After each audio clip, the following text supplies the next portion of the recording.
The markets may be closed, but the business stories are just heating up. I'm Robert Tang. Catch up with us on Business Brief. Here are this afternoon's top business stories. Marcos unveils mega ecozones in Batangas and Iloilo to supercharge jobs and investments. DOE hits Leviste Solar Philippines with 24 billion peso penalty. Cabral files not to blame. GSIS eyes stock loans to power up pension funds amid market volatility. SPNEC cuts ties with Solar Philippines after DOE termination notice sparks fallout. Global central banks rally behind Powell as Trump escalates attacks on Fed policy. Extreme weather cripples global regions. Insurance gaps leave millions vulnerable.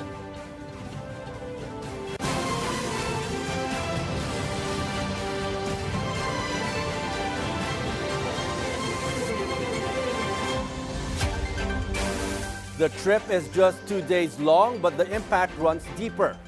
President Ferdinand Marcos Jr. returns to Manila after securing the Philippines' first free trade deal with a Gulf state and a new defense cooperation pact with the United Arab Emirates. The agreements follow high-level talks at Abu Dhabi Sustainability Week, where Marcos pushes cooperation in energy, water, finance, food, and the environment. At the center is the Philippines-UAE Comprehensive Economic Partnership Agreement, which expands market access and opens UAE service sectors such as health, construction, and information technology to Filipino providers. The visit also delivers a defense memorandum covering advanced technologies, training, intelligence sharing, and maritime security, reinforcing bilateral ties built on decades of people-to-people relations. While data center investments often flow to more mature tech markets, this one lands in the Philippines. President Marcos Jr. Dubai-based Damac Digital, which plans to build the country's largest data center in Laguna with up to 250 megawatts of capacity. The project is expected to strengthen the digital economy, create high-quality jobs, and position the Philippines as an emerging data center hub in Southeast Asia. Marcos meets with Damac Digital executives and cabinet officials to discuss collaboration in data centers, cloud services, and AI-driven technologies. Jobs and investments are moving out, not into the capital, as the Philippines expands in its economic map. President Ferdinand Marcos Jr. approves new and expanded special economic zones in Batangas and Iloilo aimed at boosting manufacturing and information technology employment. The Batangas expansion of the first industrial township says is project to bring in 1.5 billion pesos in investments and create nearly 2,000 new jobs. In Iloilo, the Atria Gardens IT Park is expected to attract 550 million pesos and generate more than 2,000 jobs. Executive Secretary Ralph Rectus says the move supports the administration's push to spread economic growth and opportunity beyond Metro Manila. A political controversy draws attention, but the penalty, the Energy Department says, is purely regulatory. The 24 billion peso fine against Congressman Leandro Leviste Solar Philippines is not linked to the so-called Cabral files. Energy Secretary Sharon Garin says there is nothing personal in the decision, even if Leviste does not speak out about the Cabral files. She says the fines and the termination of more than 11,000 megawatts of contracts resulted from failures to meet renewable energy commitments, including performance funds, contractual obligations, and training and development funds. Garin says the DOE issues multiple notices and show-cause orders, but Solar Philippines failed to comply. More than 1,300 megawatts of assigned capacity could be reassigned if project deadlines are missed. As a 24 billion peso penalty grabs headlines, one energy firm is making clear it is not the target. SPNEC Energy Corporation says it is not the Solar Philippines entity fined by the Department of Energy, though it receives a termination notice for its Santa Rosa project and is seeking reconsideration. The company says pending discussions with the DOE, it expects no adverse impact on its business, operations, or financial condition. Solar Philippines, founded by Leviste, previously controls SPNEC Energy but sells most of its stake in 2024 and 2025, retaining only a minority share. Corporate amendments are getting easier to file, but deadlines are now firmer and penalties come faster.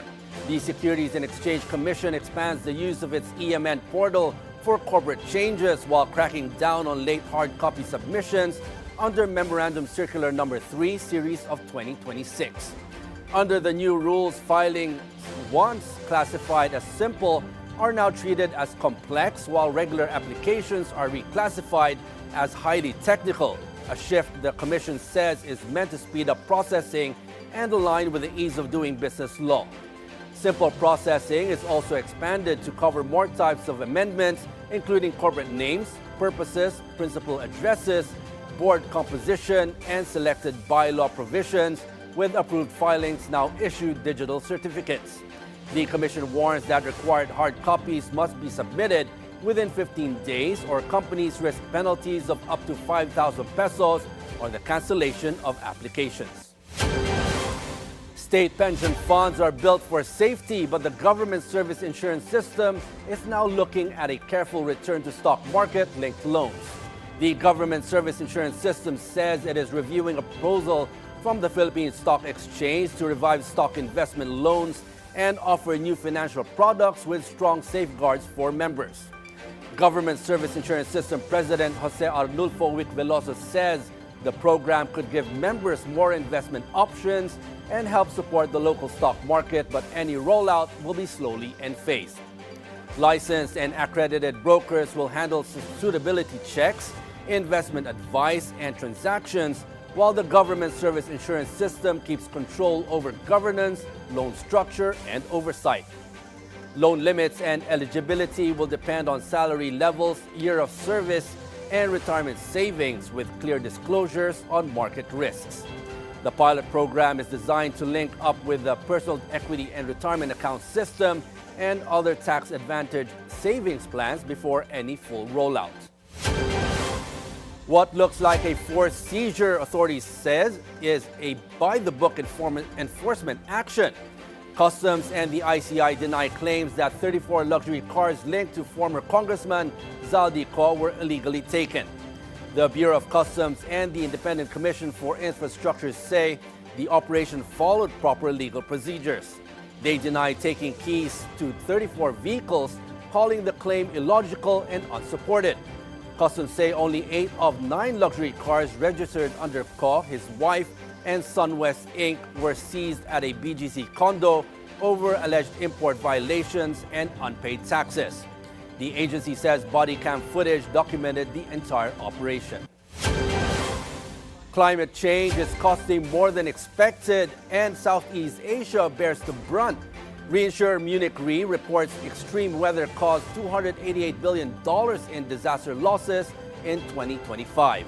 The Asia-Pacific region suffered most of the human toll, accounting for nearly 14,000 of 17,000 deaths worldwide.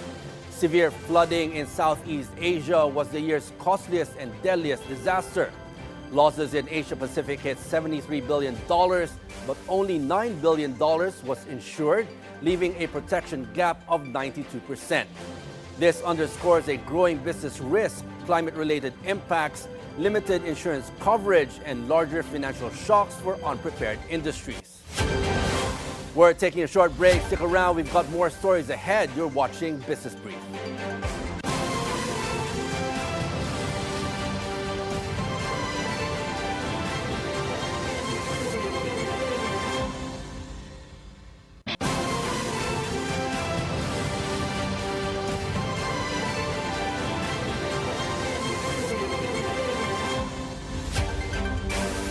Failure to deliver comes with a hefty price tag, and the Energy Department is making that clear. The DOE imposes a 24 billion peso penalty on Solar Philippines for failing to fulfill multiple renewable energy contracts. Energy Secretary Sharon Garin tells Business 360 that the penalty sends a strong message to other developers, ensuring only serious investors who can deliver enter the Philippine renewable energy market. She says the company can challenge the findings in court, but stresses government contracts come with responsibilities that must be met. In fact, you can even question us na bakit na-delay siya, no? Because we waited last minute. Yeah. But it's an obligation that you have. You cannot just, if you have 40 contracts and you manage to sell 3 or 4 of that for 30 billion, while the rest you don't do anything. And what does it mean? Yeah, You okay. not do anything with the contracts that you have. Is it you're selling a privilege that the government gave you without doing anything, and the privilege comes with responsibility, but you did not do any of the responsibility. A safety warning hits luxury and family vehicles alike. Toyota Motor Philippines recalls 103 units of Lexus LM and Toyota Alphard models due to a potential defect in the power distribution box. The defect could cause the rear window defogger to stop working, reducing visibility in foggy or wet conditions. The recall covers 14 Lexus LM vehicles produced between December 19 and 25, 2024, and 89 Toyota Alphard units manufactured between December 17 and 24, 2024. Owners are advised to contact authorized Toyota and Lexus dealers to schedule a free repair. From coal mining to water utilities, the listed company takes a high-stakes pivot to survive. Coal Asia Holdings is exiting the mining business and moving into water utilities through a 6.65 billion peso share swap. The deal will let Coal Asia acquire up to 100% of Tubig Pilipinas Group, flagged by the PSE as a backdoor listing. The company will divest its mining unit, rebrand as Tubig Pilipinas Holdings, and more than double its authorized capital stock to 13 billion pesos, subject to shareholder and regulatory approvals. This signals a shift in capital away from coal and toward essential infrastructure, with water as a long-term growth play in the Philippines. In the Philippines, fast and reliable internet is no longer a promise, it's a benchmark.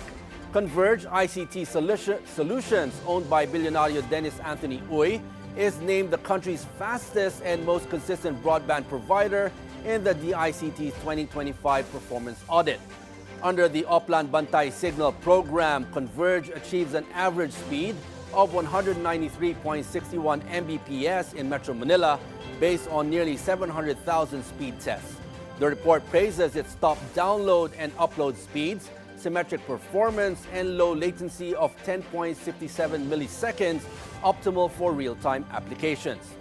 DICT Secretary Henry Aguda says Converge sets the national benchmark for fixed broadband excellence, while COO Benjamin Azada notes the company is also improving network reliability and addressing areas with intermittent connectivity. The findings validate third-party assessments and support the President's Digital Bayanihan initiative, aiming to bring reliable internet to every Filipino.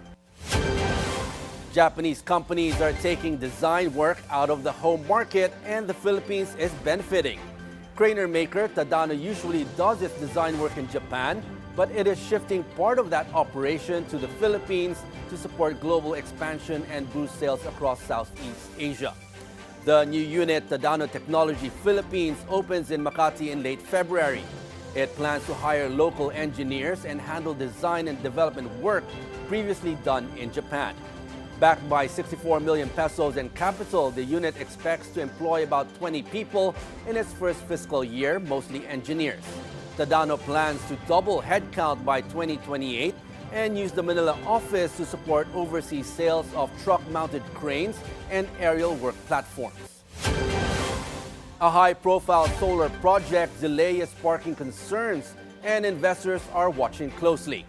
Philippine Chamber of Commerce and Industry President Perry Ferrer says the alleged non-performance of Congressman Leandro Leviste's Solar Philippines could undermine investor confidence. This follows Solar Philippines facing possible 24 billion peso penalties from the Department of Energy. Such a big non-performance when it comes to delivering what was committed. This is where the investor is saying, you know, we're seeing in the near future probably some relief on the cost of energy because of all these incoming energy sources. Now that it will not happen, or it doesn't look like it will happen, so the investors are saying one of our top challenges is energy. Ferrer adds the government must leverage the private sector more, from projects costing to monitoring. He says better data, technology, and market benchmarks can help use public funds more efficiently and avoid overpriced projects. Right now, it's not enough that we allocate funds in certain project. What we are looking for is it the right cost for that project? Because the country needs so much improvement to be done. So the wise, efficient use of our budget is our top priority. For the Philippines, reliable energy delivery and smart spending are essential to maintain investor confidence and economic competitiveness. A major bank is taking two wheels to drive jobs and boost income across the Philippines. The ultra-Bilyonaryo C family-led BDO Unibank says it has provided motorcycle loans to more than 68,000 workers, supporting delivery, logistics, and transport services. The program is run with Unistar Credit, with motorcycles sold through Transcycle's 280 branches nationwide. BDO says the initiative also advances a low-carbon economy and green infrastructure, while helping micro and small businesses lower transport costs and improve efficiency. At 72, Ramon Ang is still steering San Miguel Corporation with purpose, and employees are taking note. SMC celebrates its chairman and CEO, praising his leadership and the culture of family he has nurtured across the company. The corporation calls him a boss who leads with purpose and heart, acknowledging his role in improving lives and inspiring employees to give their best. Born in Tondo, Manila, Ang has transformed SMC from a food and beverage company into a diversified powerhouse in energy, infrastructure, fuel, and packaging. He has led major national projects, including tollway expansions, the new Manila International Airport, and power generation initiatives.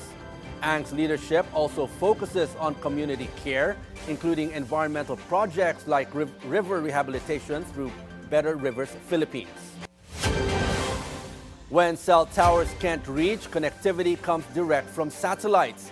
PLDT Incorporated Smart Communications successfully tests satellite direct-to-device connectivity in remote areas of Catanduanes, allowing text and basic data access.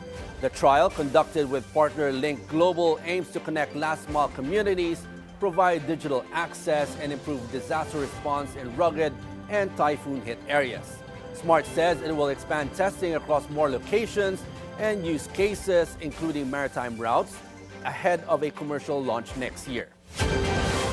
We're taking another short break. Up next, taking a quick look at the markets today. That and more when Business Brief returns. Stay with us.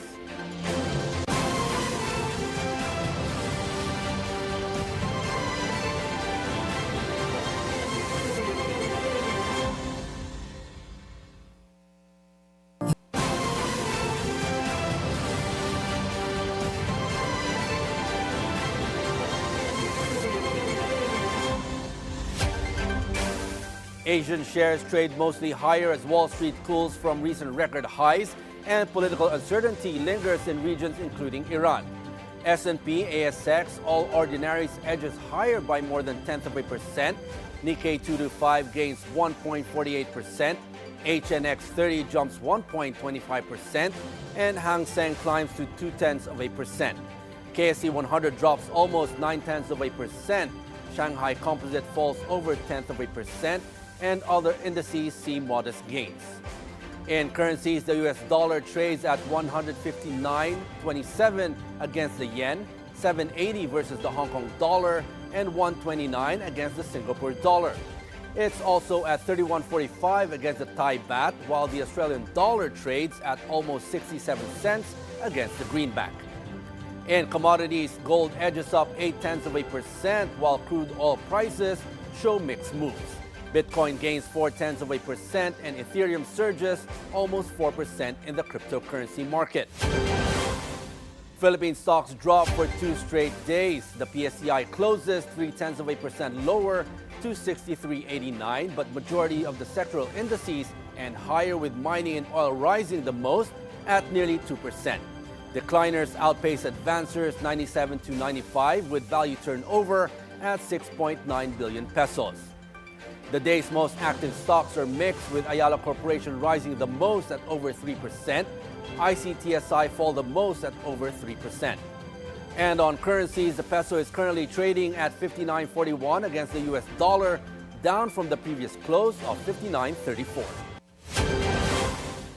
Fed Chair Jerome Powell gets unexpected backing from global central banks and Wall Street, despite threats from US President Donald Trump. The support comes after Powell disclosed that the Justice Department subpoenaed the Fed over his testimony on a $2.5 billion headquarters renovation as his term ends in May. Powell calls the probe intimidation, while Trump continues to demand rate cuts and says he will name a new Fed chair in the coming weeks.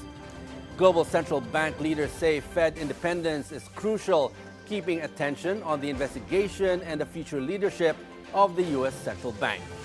For the Philippines, any threat to Fed independence could mean more market volatility, pressure on the peso, and less room for the Bangko Sentral ng Pilipinas to cut interest rates this year.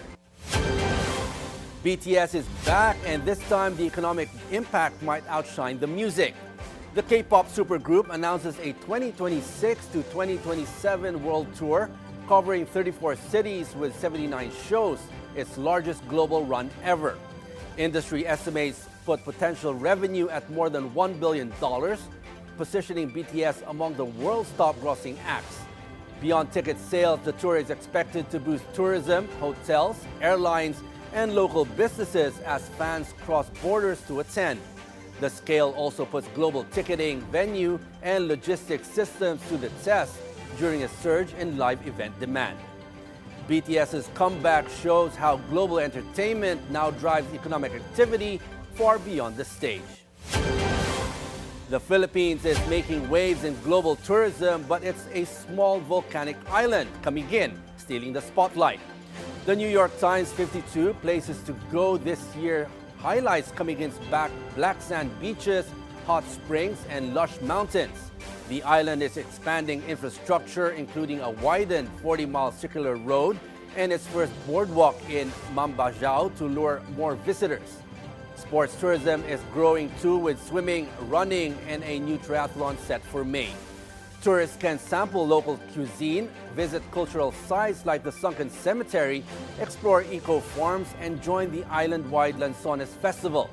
Still, the biggest draw is the water, from neon clams and sea turtles to white sandbars, waterfalls, and steaming hot springs.